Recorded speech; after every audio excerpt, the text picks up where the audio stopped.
my buddies are over there doing a gear swing test. So basically the airplane's running right now off of that giant hydraulic mule that Mike's working, and they're able to run the hydraulic system from the cockpit and do these gear swing tests to make sure they're going up and coming down exactly as they're supposed to.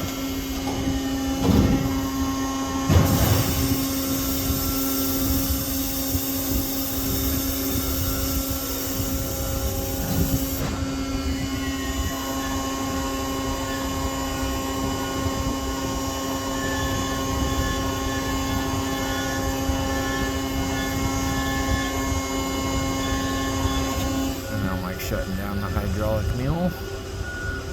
He's cutting the hydraulic pressure going into the airplane. And that's it. Gear swing test is done.